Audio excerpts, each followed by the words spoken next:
اخیر میں بیان فرماتے معاجہ شریف کے سامنے ہے، آنکھوں سے آنسو روا دوا ہے۔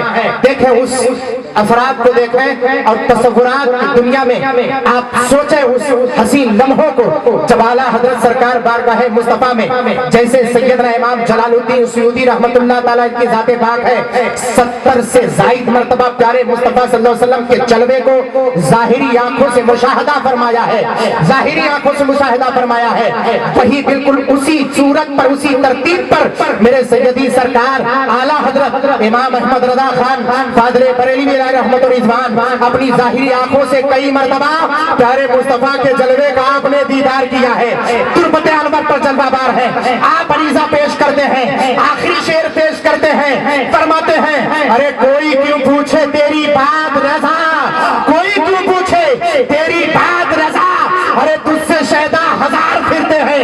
اعلیٰ حضرت سرکار نے جو جملہ اختیار کیا، ارے تجھ سے کتے ہزار پھرتے ہیں، جملہ اختیار کرنا تھا پیارے مصطفیٰ صلی اللہ تعالیٰ علیہ وسلم کے بارگاہ کرم میں نگاہیں اٹھتی ہیں، امام احمد رضا خان دیکھتے ہیں، کیا دیکھتے ہیں؟ اپنے ماتھے کی نگاہوں کے سامنے پیارے مصطفیٰ جلوہ بار ہے تو شعر گاتے لگن دراز ہوتے ہیں، پیش نظر وہ نوبہار، سجدے کو دل ہے بے قرار، روکیے سر کو روکیے ہاں یہی امتحان۔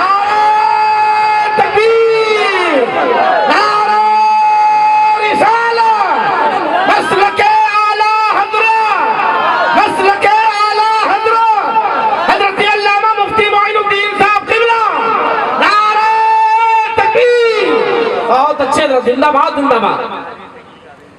پیش نظر وہ نوبہار، سجدے کو دل ہے بے قرار، روکیے سر کو روکیے ہاں یہی امتحان ہے۔ شریعت ایک طرف اور دل کا میلان ایک طرف، شریعت ایک طرف دل کا میلان ایک طرف، کہنے پر مجبور ہو گئے اے شوق کے دل یہ سجدہ گر ان کو روا نہیں، اچھا وہ سجدہ کیجے کہ سر کو خبر۔ ماشاءاللہ ماشاءاللہ ماشاءاللہ، مجبور ہو گئے کہنے پر اے شوق کے دل یہ سجدہ گر ان کو روا نہیں، اچھا وہ سجدہ کیجے کہ سر کو خبر نہ ہو۔ پیش نظر وہ نوبہار، اے سیدی سرکار اعلیٰ حضرت آپ کے بارگاہ کرم میں یہ معین الدین اظہری اور اس جیسے ہزاروں بیٹھ کر آپ کے بارگاہ کرم میں زانو ادب طے کیے ہیں۔ صرف آپ اتنا بتائیں، علماء اہل سنت طالبان علوم نبویہ حفاظ و قراء سب کے سب جلوہ بار ہیں، علم و ادب کے عظیم شاہکار حضرت علامہ سیدی ظفیر احمد صاحب قبلہ تشریف فرما ہے۔ آپ دیکھیں اور دیکھنے کے بعد اس تصورات میں آئیں، پوچھا جاتا ہے سیدی سرکار اعلیٰ حضرت کے بارگاہ کرم میں اے سیدی سرکار اعلیٰ حضرت ہم جیسے ناقد جب طالب علم جب طلب کے لیے اپنے قدم کو آگے بڑھائیں، 10 سال نہیں، 15 سال نہیں، 30 سال نہیں، 25 30 سال جب گزر جاتا ہے تب جا کر کے کوئی عالم دین بنتا ہے، تب جا کر کے کوئی حافظ قرآن اور اس پر قاری قرآن اور اس پر فاہم قرآن ہوتا ہے، تب جا کر کے کوئی مفسر بنتا ہے، تب جا کر کوئی محدث بنتا ہے، تب جا کر کے کوئی مفکر بنتا ہے، تب جا کر کے کوئی بلاغی بنتا ہے، تب جا کر کے کوئی اصولی بنتا ہے، تب جا کر کے کوئی کیا کہتے ہیں منطقی بنتا ہے، تب جا کر کے کوئی فلسفی بنتا ہے، تب محدث و مفسر و فقیہ بنتا ہے۔ مگر اے سیدی سرکار اعلیٰ حضرت آپ کے در انور پر ہم نے دیکھا ہے ایک وقت ایسا ہوا تھا سہارنپور کی سرزمین سے چل کر آنے والا مصطفی جب سیدی علامہ نقی علی خان علیہ رحمت رضوان کے بارگاہ کرم میں جب اس کے استفتاء کو پیش کیا تھا اور پیش کرنے کے بعد کہا تھا حضور بڑے حضرت کی بارگاہ میں اس لیے چل کر کے آیا ہوں کہ مجھے اس سوال کا جواب چاہیے، تب آپ کے والد گرامی نے فرمایا تھا چلے جاؤ برآمدے میں ایک مولوی صاحب بیٹھے ہوئے ہیں، ان سے کہہ دو اس سوال کا جواب لکھتے۔ وہ گیا اور جانے کے بعد برآمدہ گھوم کر کے واپس آیا، کہا تھا حضور وہاں تو نہ کوئی عالم ہے، نہ کوئی علامہ ہے، نہ کوئی مفتی ہے، نہ کوئی اور ہے، برآمدے میں کوئی ہے؟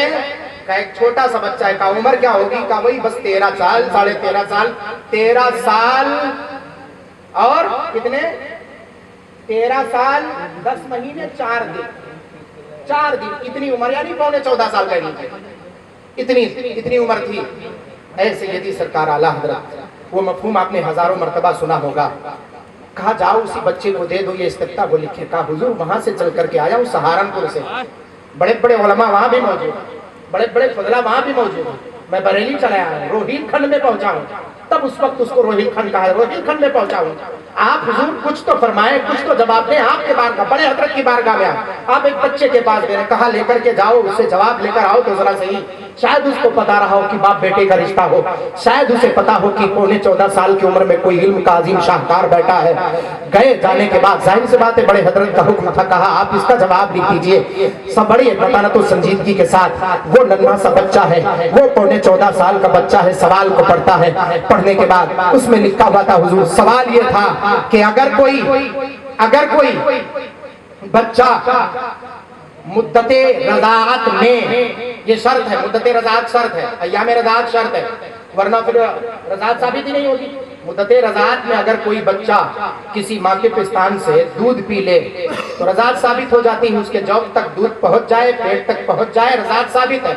لیکن اگر منہ کے ذریعے نہ پیے، ناک کے ذریعے وہ دودھ ماں کے پستان سے ہو کر اس کے پیٹ میں چلے جائے، بچے کے ناک کے ذریعے سے، منہ کے ذریعے سے نہیں، ناک کے ذریعے سے ہو کر کے پیٹ میں پہنچ جائے، تو کیا رضاعت ثابت ہوگی؟ وہ رضائی ماں ہوگی، رضائی بیٹا ہوگا کہ نہیں ہوگا؟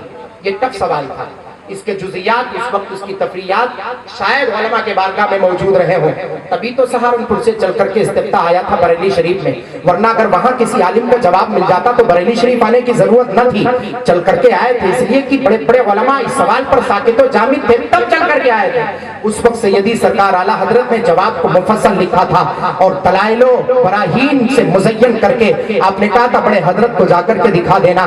بڑے حضرت کو جب دکھایا گا، جب آپ نے دیکھا، سب سے پہلا وہی آپ کا دن تھا، پہلا دن تھا جس دن آپ نے علوم اسلامیہ سے، بلکہ یہ کہہ لو علوم متداولہ، کتب متداولہ سے آپ نے فراغت حاصل کی تھی۔ پہلا فتویٰ دیکھ کر کے آپ کے والد محترم نے اپنے اوراق کو اٹھائے اور مہر کو اٹھایا تھا اور مستفتی سے کہا تھا لے جاؤ، دے دو میرے بیٹے احمد رضا کو۔ آج سے بریلی شریف میں اگر کسی کو فتویٰ لکھنے کا حق حاصل ہے تو کوئی لاؤ نہیں، وہ میرا شہزادہ احمد رضا ماشاءاللہ، زندہ باد زندہ باد زندہ باد زندہ باد، لے جاؤ دے دو۔ تو میں صرف اتنا پوچھنا چاہتا ہوں سیدی سرکار اعلیٰ حضرت آپ بتائیں آخر یہ سب عطا ہوا کس کا ہے؟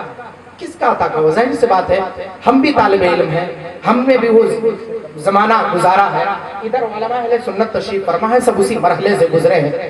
اتنے سارے عمر گزارتے ہیں، 10 سے 15، 15 سے 20، 20 سے 25 سال، تب جا کر کے کوئی ایک فن میں ماہر ہوتا ہے۔ پونے 14 سال کی عمر میں آپ بیٹھے اور فقہ و فقاہت کی دنیا میں قلم کو اٹھایا تو اپنے والد کو کہنے پر آپ نے مجبور کر دیا آخر یہ صدقہ کس کا ہے؟ ملا کہاں سے ہے؟ کیا آپ کو صرف آپ کے والد گرامی سے ملا ہے، یا آپ کو آپ کے کیا کہتے ہیں خاندانی ورثے سے ملا ہے، یا آپ کو صرف آپ کے اساتذہ سے ملا ہے؟ آپ کو ملا کہاں سے ہے؟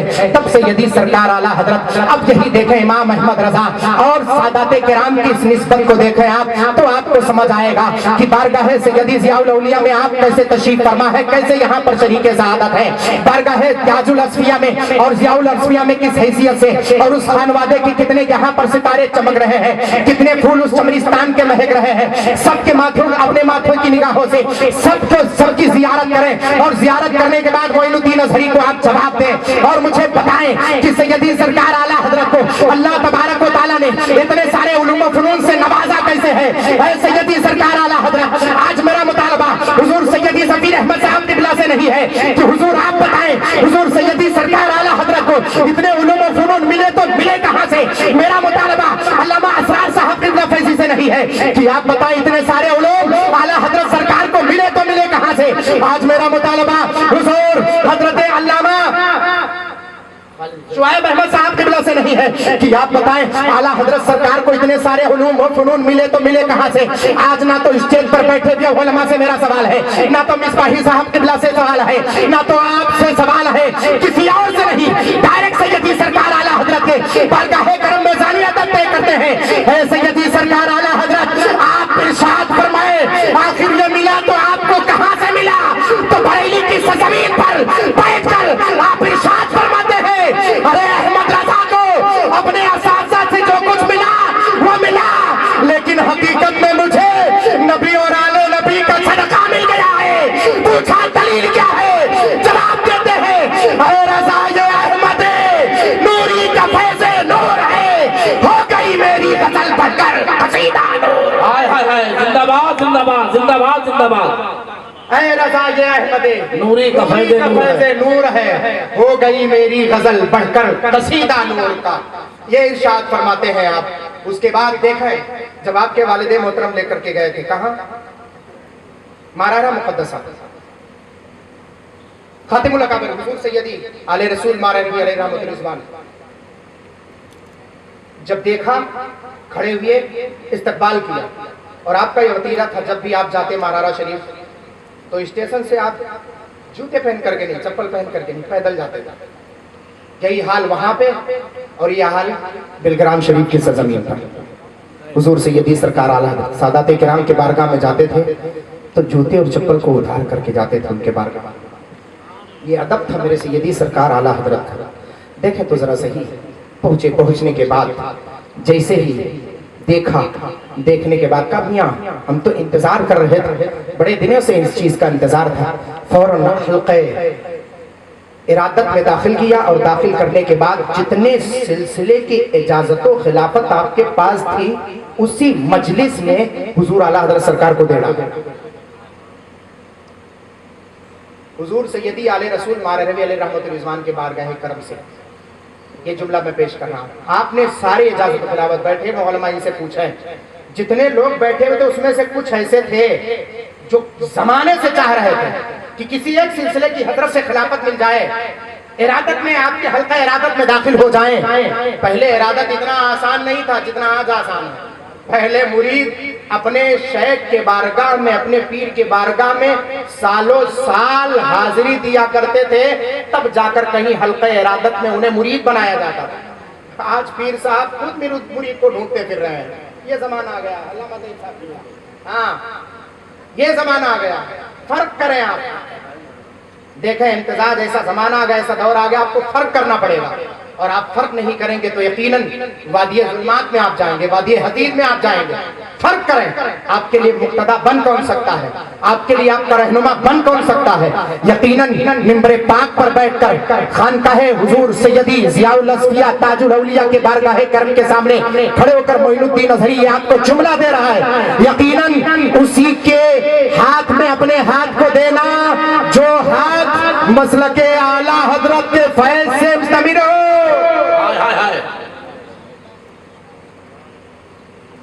ورنہ تو جان لو، پھر آپ کہیں گے حضرت یہ تو مسلک آج کا ہے، یہ تو مسلک آج کا ہے، یہ تو مسلک ہم کہتے ہیں۔ ہم نے کہا یہ مسلک نیا نہیں بلکہ یہ تو پرانا ہی ہے۔ یہ وہی مسلک ہے جسے ہم مسلک صحابہ کہتے ہیں، یہ وہی مسلک ہے جو مسلک تابعین ہے، یہ وہی مسلک ہے جو مسلک تبع تابعین ہے، یہ وہی سب کچھ، زیادہ کچھ نہیں۔ دیکھیں احترام اتنا زیادہ تھا، آپ فرماتے ہیں میں نے بچپن میں، اعلیٰ حضرت سرکار فرماتے ہیں میں نے بچپن میں سرکار سید الاسیاد، فرد الافراد، غوث الاغیاث، قطب الاقطاب، سید الشیوخ، شیخ العالم سیدنا شیخ محی الدین عبد القادر الجیلانی البغدادی رضی المولاد رحمت اللہ علیہ کے تربت انور کے زاویے کو ہم نے سمت کو میں نے معلوم کر لیا تھا، اور بچپن سے لے کر کے آخری عمر تک کبھی بھی میں نے اپنے پیر کو آقا غوث اعظم کے تربت کی طرف پھیلایا نہیں۔ اللہ اکبر کبیرہ۔ یہ احترام سادات کرام کا حضور سیدی سرکار اعلیٰ حضرت کے بارگاہ کا ہے۔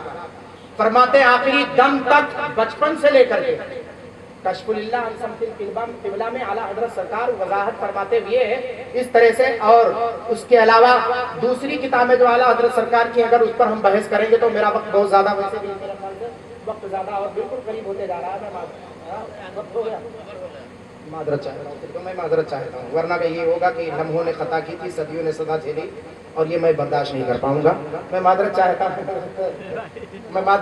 ہوں، بس دیکھیں ماشاءاللہ دو 5 منٹ میں اجازت ہے، دو اعلیٰ حضرت سرکار کو ہم ایک زاویے سے دیکھ لیتے ہیں، ایک زاویے سے دیکھ لیتے ہیں۔ فرماتے ہیں بچپن سے لے کر آخری عمر تک میں نے آقا غوث اعظم کے بارگاہ کی طرف پیر کو میں نے پھیلایا نہیں، ادباً ماشاءاللہ کہے سبحان اللہ، ہاتھوں اٹھا کر کے کہے میں آپ سے سننا چاہتا ہوں کہ یہ سبحان اللہ۔ سبحان اللہ۔ یہ ادب ہے سادات کرام کا، حضور سیدی سرکار اعلیٰ حضرت سے سیکھو۔ ایسے نہیں قلم اٹھایا تو کہا تیری نسل پاک میں ہے بچہ بچہ نور کا، تو ہے اینے نور تیرا سب گھرانہ نور کا۔ ایسے نہیں فرمایا، ایسے نہیں فرمایا۔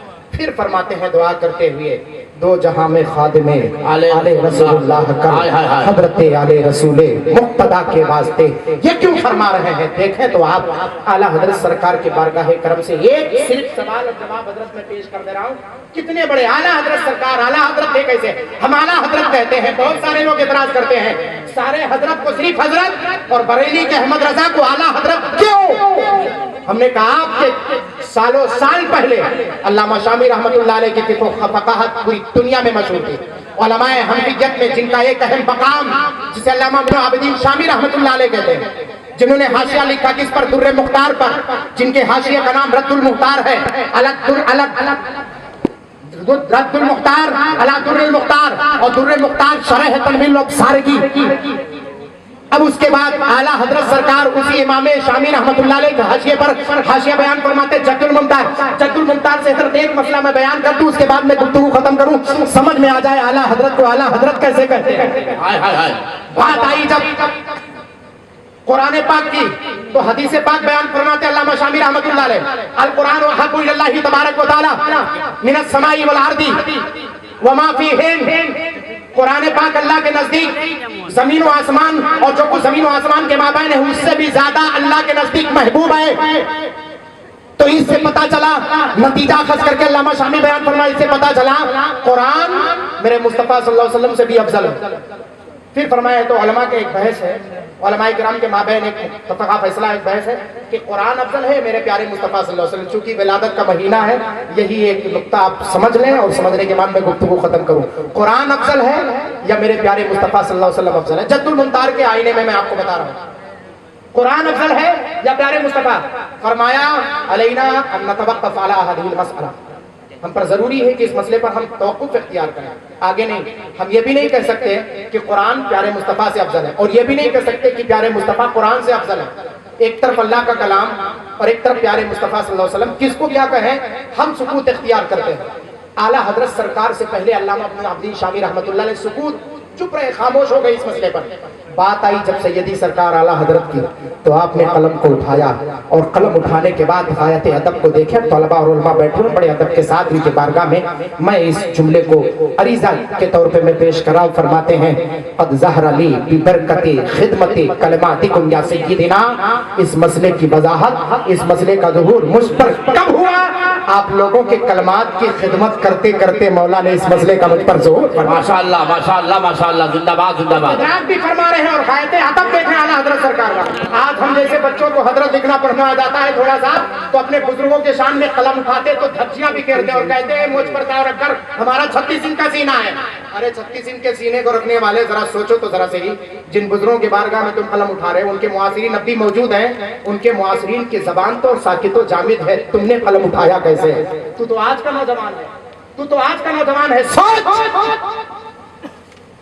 یہ ذہن و فکر رکھیں آپ۔ تب فرمایا اعلیٰ حضرت سرکار کی جب بات آئی تو فرمایا والمسئلۃ واضحۃ الحکم، مسئلہ تو حکم کے اعتبار سے بالکل واضح ہے۔ پوچھا گیا سیدی سرکار اعلیٰ حضرت مسئلے کی وضاحت کر دیں تاکہ لوگوں میں جو خلجان ہے کہ قرآن افضل ہے یا پیارے مصطفیٰ کی ذات افضل ہے، دونوں کو پتہ چل جائے۔ بارگاہ سیدی ضیاء الاصفیاء و تاج الاولیاء میں تشریف لانے والے جملہ یہ مریدین اور معتقدین و متوسلین یہاں پر شریک سعادت ہے، سب کو مسئلہ پتہ چل جائے ماہ ربیع النور شریف میں کہ پیارے مصطفیٰ کی ذات افضل ہے قرآن سے یا قرآن افضل ہے پیارے مصطفیٰ کی ذات سے۔ اعلیٰ حضرت سرکار فرماتے ہیں والمسئلۃ واضحۃ الحکم، مسئلہ تو حکم کے اعتبار سے بالکل واضح ہے۔ ان ارید بہ المصحف، اگر قرآن پاک سے مصحف مراد لیے جائیں، علی المداد والقرطاس، یا روشنائی اور صفحات اگر مراد لیے جائیں تو بلا شک ہوا مخلوق وجہ النبی صلی اللہ علیہ وسلم افضل المخلوقات وجبر المخلوقات حادثات، سارے مخلوق حادثات میں سے، حوادث میں سے ہیں، اور آقائے اور سارے حوادث مخلوقات میں سے ہیں، اور جب مخلوقات میں سے ہیں تو نبی جنا صلی اللہ علیہ وسلم افضل المخلوقات، ہمارے نبی صلی اللہ علیہ وسلم تمام مخلوقات میں سب سے زیادہ افضل ہیں۔ تو اس سے پتہ چلا ان ارید بہ المصحف، اگر قرآن پاک سے مصحف مراد لیا جائے تو بلا شک و شبہ پیارے مصطفیٰ کی ذات قرآن سے افضل ہے۔ واہ واہ واہ واہ واہ، بلا شک و شبہ پیارے مصطفیٰ کی ذات قرآن سے افضل ہے۔ پھر فرمایا ان ارید بہ الصفہ ای کلام اللہ تبارک و تعالی، اگر اس قرآن سے مراد اللہ تعالیٰ کی صفت یعنی کلام اللہ مراد لیا جائے تو اللہ تعالیٰ کی صفات تو تمام مخلوق سے افضل ہے، اس ناحیت سے قرآن پیارے مصطفیٰ سے افضل ہے۔ اور